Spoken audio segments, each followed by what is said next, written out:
Hello children, Sai Ram. Welcome back to Social Studies class.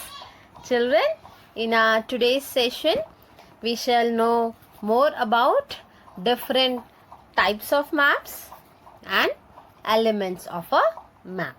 But before that, let us have a quick recall about what we covered or what we studied in our previous class. Okay? Children, we studied in detail about the globe and a map. This is an image of the globe.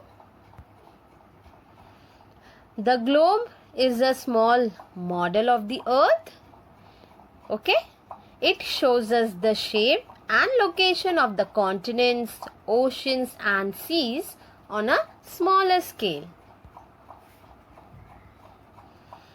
It also shows the shape and location of the countries and the location of important cities.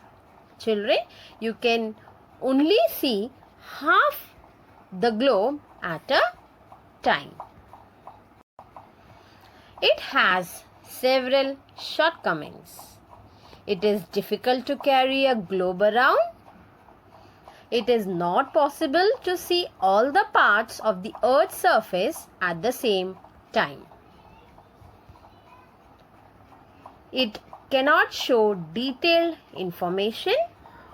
So, to avoid all these problems, we normally use maps instead of a globe. Now, what is a map? A map is a drawing of the Earth's surface or a part of it, okay, on a flat surface such as a sheet of a paper. Maps can be drawn to show the entire world, to show a single continent, a country, a city, and even your neighborhood. Okay, even your school can be shown on a map. They can be drawn in any size.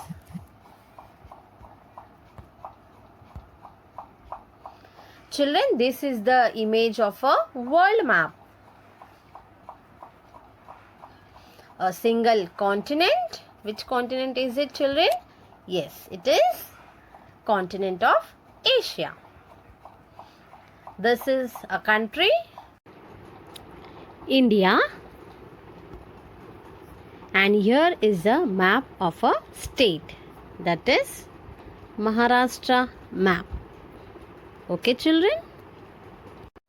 Children, we even studied about atlas. A book of maps or the collection of maps is called an atlas. You can turn the pages of your atlas and also look at the different maps in it.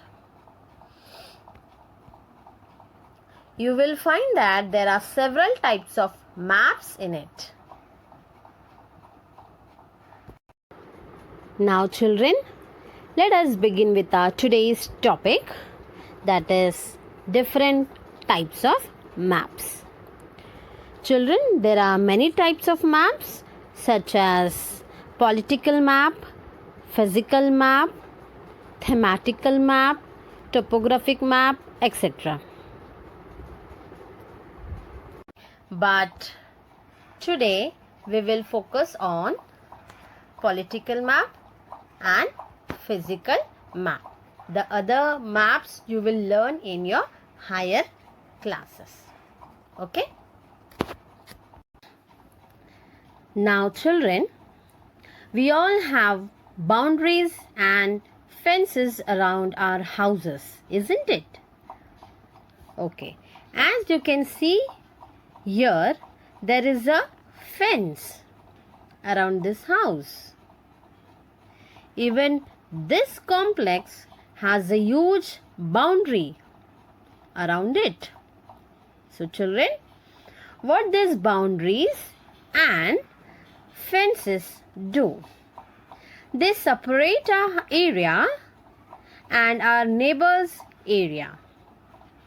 Okay, so that we can take care of our area on our side of the fence, while our neighbors can take care of the area on their side.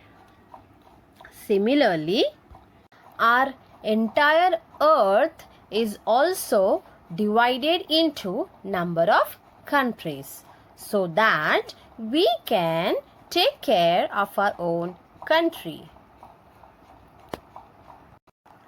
So children, this is how actually our earth looks like. Okay, but for our convenience, we humans have divided it into number of countries like this. Can you see the boundaries, children? Yeah, these are the different countries. Okay. So, all these countries have their own boundaries which are called as borders. Okay. Now, what happens is these boundaries are decided by the government of that particular country and the neighboring countries so that they can take care of their country while the neighboring countries can take care of theirs. So, this is how the entire earth is divided, and if we see in the form of a map, so it looks like this. Okay. So here in this map we can see how area of every country has been clearly marked. Okay children. Area of every country has been clearly marked by the borders. See children, isn't it? And such a map which shows boundaries and borders decided by the government of the countries is called as political map. Okay, so this is a world political map where every country, the border has been clearly marked. So we know which country starts where, okay, and ends where. So this is about a world political map, but even a country has its own political map. Let's see children. This is a political map of India. We have different states, okay, with the border. Isn't it children? Yes. So that people of respective states can take care of their area while others can take care of theirs.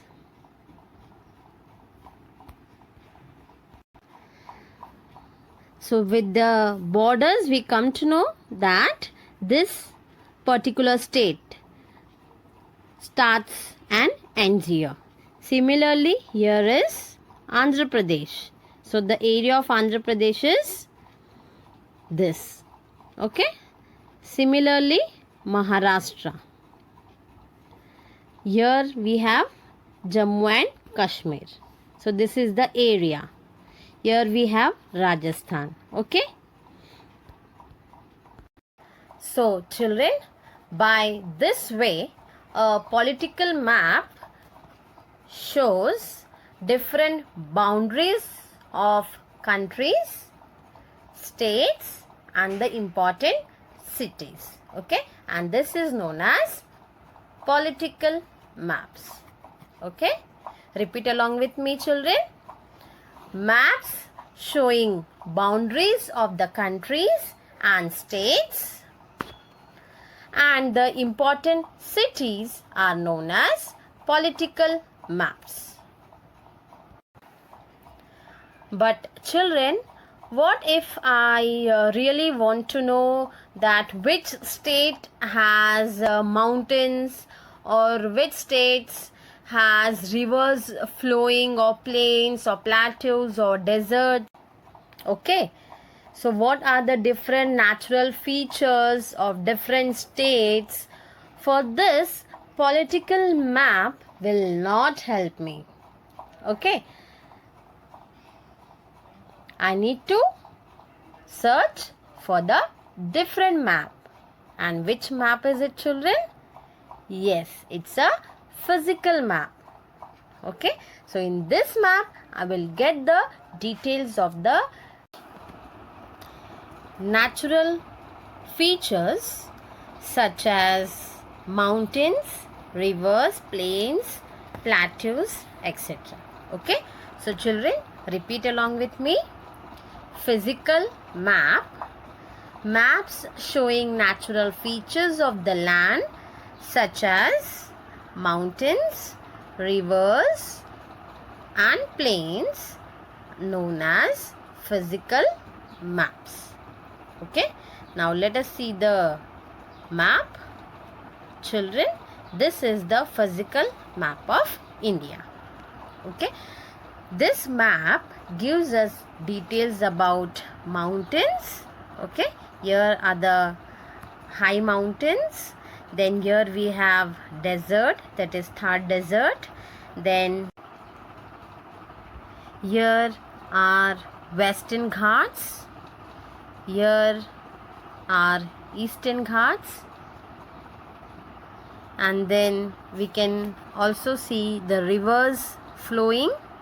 Okay, this is river Yamuna, river Godavari, and here is river Ganga. Okay, so these all natural features we can find in physical map. Okay, children, you have even studied in your lower classes about the maps showing crops grown or minerals found in various places. Okay, see, different types of crops are mentioned here. Okay, so in this map we know about the crops and the minerals found in various places. You even might have learnt about the maps showing rainfall in different areas. Okay, this is a map which tells about the different rainfall in different areas. We can take an example, children. Here we can see yellow color.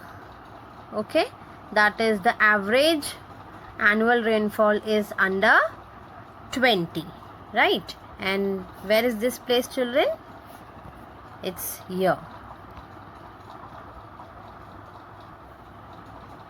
Okay, and then we can also take the example of dark green, that is average rainfall, annual rainfall is around 250. Okay, so it is over here. Clear, children? So maps showing rainfall in different areas, and we even have maps showing roads, railway and airline routes. And here is a map which gives us the detail about the railway lines. Okay, now let us switch to the next topic, that is elements of a map. So children, what are the important elements of a map? That is directions, scale, colors, symbols. First of all, we will see in detail about directions. One of the most important elements of a map is direction. They are north, south, east and west. Okay, Children, here is the map. Let us see the directions. So this is north, this is south, this is east, and this is west. Okay, so towards upside, so this is north, south, towards your right side it's east, and towards your left side it's west. Don't get confused, children, between east and west. East is towards your right and west is towards your left. Usually maps are drawn with north top. Okay, most maps indicate north with an arrow. Okay, with an arrow marked, that is N. If you know where north lies, it is easy to find south, isn't it, children? If you know where is north, then immediately you are also able to find where is south, east as well as west. If north is at the top, then south is at the bottom, and that is fact. If north is at the top, then south is at the bottom. If east is at the right and west is towards the left. Okay. Now apart from this, now children, these four directions are called as cardinal directions. Okay. North, east, south and west are called as cardinal directions. Apart from this, there is also northeast that lies between north and east. Okay. Northeast lies between north and east, whereas southeast lies between south and east. Similarly, southwest lies between south and west, and northwest lies between north and west. Okay, children? Now let us see the next element of the map, that is colors. Certain standard colors are used in maps. Okay? Certain standard colors are used in maps to show features such as oceans, seas, mountains, plains, deserts, etc. Now, which are those colors? Let us see, children. Water bodies. Water bodies are always shown in blue. Deep blue shows deep waters and light blue shows shallow waters on the map. Whereas mountains and highlands, okay, mountains and highlands are shown brown and yellow. Okay, dark brown shows high mountains, whereas light brown shows lower mountains and hills. Yellow color shows plateaus. Okay, now let us see the map, children. Now, children, in this map we can see dark brown here. That means it indicates the high mountains, whereas here is light brown. It indicates the lower mountains and hills. Children, here we can see blue color, which indicates the water bodies, and yellow color shows the plateaus. Okay. Children, plains and lowlands are shown in green in color. That's it with our today's class. In our next class, we will be learning more about the elements of a map. Till then, do take care of yourself. Goodbye.